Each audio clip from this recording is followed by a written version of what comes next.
There are two games with the Prey name. One was made by Arcane Austin in 2017, an immersive sim that really harkens back to BioShock. Fans, including me, have been calling for a sequel even though Arcane Austin got shut down by Microsoft in 2024. It can still come back under Arcane Leon even though chances are slim. I made a video on Prey 2017 that you can find in the description. ZeniMax acquired the Prey IP in 2009 and forced Arcane to use it, even though it was unrelated to this game. Prey 2006 was made by Human Head and ported by Venom Games, a first-person puzzle shooter. It's not classified as a puzzle game, but I'll get there. The game stars Damacy Tawadi, also known as Tommy, a Native American and US Army vet who is trying to convince his girlfriend Jen to leave her bar behind. Tommy's grandfather is also there just chilling. Jen refuses because she wants to keep playing copyrighted music in the bar. My wife loves that turquoise. A streamer starts a bar fight over this, and then the whole building gets abducted by aliens. Before we move forward, in this bar there are games you can play. You can use the analog stick to directly interface with them, which is honestly the only thing in the game that reminded me of Prey 2017. At other points in the game when exploring the alien ship, you'll find other arcade cabinets scattered throughout for some reason.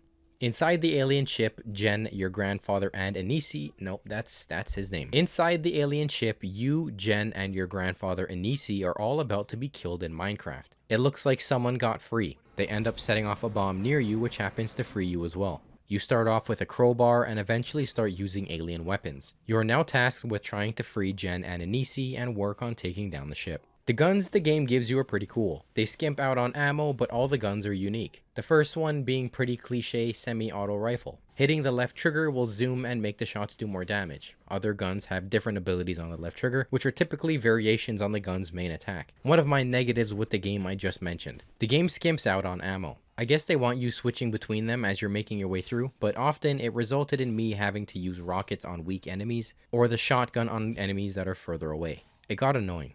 Another big part of the game are the puzzles. Some of them are pretty light and straightforward, but the game gets really clever with it, mainly to do with portals, anti-gravity, walkways, and even with scale. During the gunplay, I think it works well. Shooting up to take out enemies, and when on the walls, dead enemies and their guns will fall sideways towards the ground. A couple times in the game they'll have moving walkways and anti-gravity pathways leading in every direction. These are puzzle areas, and it's pretty easily to get turned around and lose your progress. That's kind of an allegory for the whole game. There are no objective markers, and later on in the game, the environments really start to open up. This leads you to looking for a way forward or a potential path in your spirit form. I mentioned how Tommy is Native American, but a big part of the game, and of his character, really the only part of his character, is that he doesn't care about it. The bar his girlfriend owns is on a Cherokee reserve. Jen and Anisi are very proud of being Cherokee, and Tommy is not. Anisi starts the game being very dedicated to getting Tommy to embrace his heritage. You enter this other world as Tommy where Anisi is. He teaches you the ways of the Cherokee and shows you that a childhood bird that Tommy had,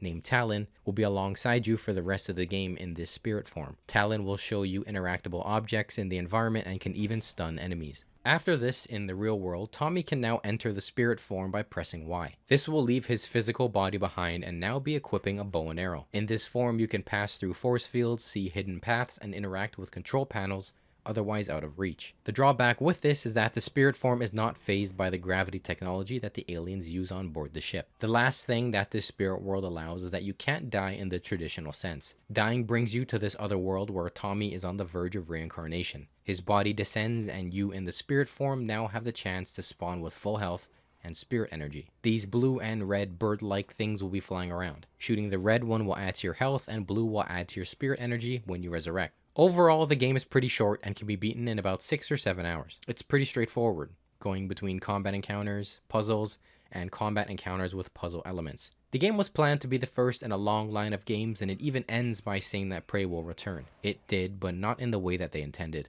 All the gimmicks and the story that the game sets up really had a lot of potential. From what I've seen online, a good amount of people don't like it because of how dated it feels or that it gets repetitive. You have to go into older games with that filter in mind. The game is 20 years old after all. If you do decide to play it, I did so on Xbox Series X via backward compatibility. Thank you so much for watching.